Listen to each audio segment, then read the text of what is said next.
ഇറാനുമേൽ വീണ്ടും യുദ്ധഭീഷണിയുമായി രംഗത്തെത്തുകയാണ് അമേരിക്ക. യുദ്ധം പുനരാരംഭിക്കേണ്ടി വന്നേക്കാമെന്ന് US president Donald Trump മുന്നറിയിപ്പ് നൽകി. ഒരു കരാർ രൂപപ്പെടുത്താൻ ഇറാൻ ഏറെ ആഗ്രഹിക്കുന്നതായും ഇപ്പോൾ നടക്കുന്ന ചർച്ചകൾ തനിക്കും ഒപ്പമുള്ള മറ്റു ചിലർക്കും മാത്രമേ അറിയൂ എന്നും ട്രംപ് പ്രതികരിച്ചു. അമേരിക്കയുടെ നാവിക ഉപരോധം അസഹനീയമെന്നും ചെറുക്കുമെന്നും ഇറാൻ പ്രസിഡന്റ് താക്കീത് നൽകി. യുദ്ധം പുനരാരംഭിക്കുമെന്ന ഭീഷണിക്ക് പിന്നാലെ തെഹ്റാന്റെ വിവിധ ഭാഗങ്ങളിൽ രാത്രി 20 മിനിറ്റോളം വ്യോമ പ്രതിരോധ സംവിധാനങ്ങൾ പ്രവർത്തനക്ഷമമാക്കിയതും ആശങ്ക പടർത്തി. ഇറാൻ, ഇറാഖ്, ലബനാൻ എന്നീ രാജ്യങ്ങളിൽ നിന്ന് ഉടൻ മടങ്ങാൻ UAE പൗരന്മാർക്കും നിർദ്ദേശം നൽകിയിട്ടുണ്ട്. അതിനിടെ അമേരിക്കൻ സൈന്യത്തിന് ഡ്രോണുകൾ വിൽക്കാൻ ട്രംപിന്റെ മക്കളുടെ നിയന്ത്രണത്തിലുള്ള കമ്പനി ഒരുങ്ങുന്നതായി ബ്ലൂംബെർഗ് റിപ്പോർട്ട് ചെയ്യുകയും ചെയ്തു. വിവരങ്ങളുമായി MCA നാസറാണ് ചേരുന്നത്. MCA, ഒരു ആണവ കരാറിലേക്ക് ഏതൊക്കെ രീതിയിൽ മുന്നറിയിപ്പ് നൽകിയിട്ടും ഭീഷണിപ്പെടുത്തിയിട്ടും ഇറാൻ തയ്യാറാകാതെ വന്നതോടെയാണോ വീണ്ടും യുദ്ധസന്നാഹവുമായി അമേരിക്ക എത്തുന്നത്?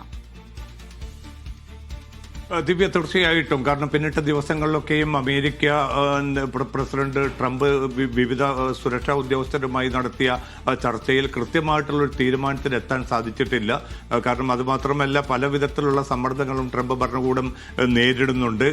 ഏറ്റവും സൈനികമായിട്ടുള്ള വലിയ ഭീഷണിപ്പെടുത്തലുകൾ, അതോടൊപ്പം തന്നെ ബലപ്രയോഗം, സൈനികമായിട്ടുള്ള മുന്നൊരുക്കങ്ങൾ, ഇതൊക്കെ നടത്തി ഇറാനെ ഒരു വിധേയപ്പെടുത്താൻ സാധിക്കുമെന്ന ഒരു കണക്കുകൂട്ടലായിരുന്നു കാര്യങ്ങളൊക്കെ ട്രംപ് മുന്നോട്ട് കൊണ്ടുപോയത്. പക്ഷേ ഇറാൻ പ്രസിഡന്റും അതോടൊപ്പം തന്നെ പരമോന്നത ആത്മീയ നേതാവ് ഉൾപ്പെടെയുള്ളവർ നൽകുന്ന പ്രതികരണം പ്രകാരം ഒരു നിലയ്ക്കുള്ള വിട്ടുവീഴ്ചയ്ക്കും രാജ്യം തയ്യാറാവുകയില്ല. ആണവ വിഷയത്തിൽ പരിധിക്കപ്പുറത്തേക്ക് തങ്ങൾ ഏതെങ്കിലും അർത്ഥത്തിലുള്ള ഇളവുകൾ നൽകാൻ തയ്യാറല്ല എന്നൊരു പ്രഖ്യാപനം നടത്തിയ ഒരു സാഹചര്യമുണ്ട്. ഇത്തരമൊരു ഘട്ടത്തിലാണ് ഒരു പക്ഷേ സൈനികമായിട്ടുള്ള ഇടപെടലുകൾ കുറെ കൂടി വിപുലപ്പെടുത്താനുള്ള ഒരു നീക്കവുമായിട്ട് അമേരിക്കൻ പ്രസിഡന്റും സംഘവും ഇപ്പോൾ മുന്നോട്ട് പോകുന്നത്.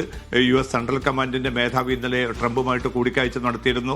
2-3 ഉപാധികൾ അവർ മുന്നോട്ട് വെച്ചിട്ടുണ്ട്. അതിലേതായിരിക്കും ട്രംപ് സ്വീകരിക്കുക എന്ന കാര്യം വ്യക്തമല്ല. വലിയ തോതിലുള്ള സൈനിക മുന്നൊരുക്കങ്ങൾ ഈ മേഖലയിൽ അമേരിക്ക തുടരുന്നതായിട്ടുള്ള റിപ്പോർട്ടുകളുണ്ട്. ഇതിൽ തന്നെ ഇസ്രായേലിലേക്ക് വലിയ തോതിലുള്ള സ്ഫോടക വസ്തുക്കളും അതോടൊപ്പം തന്നെ നിരവധി ആയുധങ്ങളും അമേരിക്ക നേരിട്ട് തന്നെ എത്തിച്ചതായിട്ട് ഇസ്രായേൽ പ്രതിരോധ മന്ത്രി കാറ്റ്സ് വ്യക്തമാക്കിയിരുന്നു. അതുമാത്രമല്ല, ഇറാനെതിരെ ഏത് സമയത്തും ആക്രമണം പുനരാരംഭിക്കുമെന്നുമാണ് ഇസ്രായേലിന്റെ പ്രതിരോധ മന്ത്രി വ്യക്തമാക്കിയിരിക്കുന്നത്. പക്ഷേ ഇറാൻ വളരെ കടുത്ത നിലപാടിൽ തന്നെ തുടരുകയാണ്. പക്ഷേ ചർച്ച നടക്കുന്നതായിട്ട് അമേരിക്കൻ പ്രസിഡന്റും സ്ഥിരീകരിക്കുന്നുണ്ട്. ടെലിഫോൺ മുഖേനയാണ് ഇപ്പോൾ ചർച്ചകൾ തുടരുന്നത്. പാകിസ്ഥാനിന്റെ മധ്യസ്ഥതയിൽ നടക്കുന്ന ആ ചർച്ചകളിലെ ഒരു കൃത്യതയിൽ എത്താൻ സാധിച്ചിട്ടില്ല എങ്കിൽ, ചർച്ചയിലേക്കോ അതല്ലെങ്കിൽ കരാറിലേക്കോ എത്താൻ സാധിക്കുന്നില്ല എങ്കിൽ തീർച്ചയായിട്ടും കൂടുതൽ കടുത്ത നടപടികൾ നേരിടേണ്ടി വരുമെന്ന മുന്നറിയിപ്പാണ് ഏറ്റവും അവസാനം നടത്തിയ പ്രതികരണത്തിലും ട്രംപ് വ്യക്തമാക്കുന്നത്.